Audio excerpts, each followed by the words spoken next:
The civil business fraud trial against Donald Trump's over now, and a Manhattan Supreme Court judge will now decide whether Trump is guilty or innocent of inflating his real estate assets in order to get better terms on loans. WGN's Shannon Halligan joins us now with more on what happened in court today. Shannon.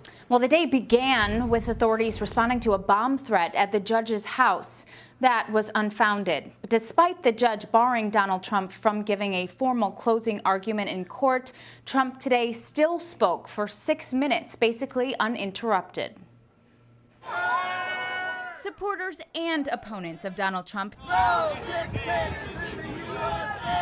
gathered outside the courthouse in New York Thursday. Lawyers gave closing arguments in the civil fraud trial that was not televised. New York Attorney General Letitia James is seeking $370 million in damages and to bar Trump from doing business in the state. She argued Trump inflated his company's financial statements in order to get better deals on loans and insurance. The judge in the case moved earlier to prevent the former president from delivering his own closing statements. Still, reporters in the courtroom said Trump seized an opportunity to speak.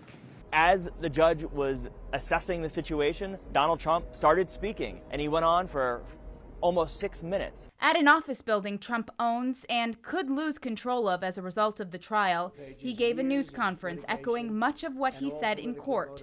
He called the case a political witch hunt. If you've ever seen any of her clips, they're horrible clips, actually, the anger. She's got serious Trump derangement syndrome, there's no question about it. Letitia James, the corrupt Attorney General of New York. James spoke briefly after saying the personal attacks don't really bother her. This case has never been about politics or personal vendetta or about name calling. This case is about the facts and the law. And Mr. Donald Trump violated the law. The judge indicated he'll rule on the case by the end of the month. Live in the newsroom, Shannon Halligan, WGN News. Thanks, Shannon.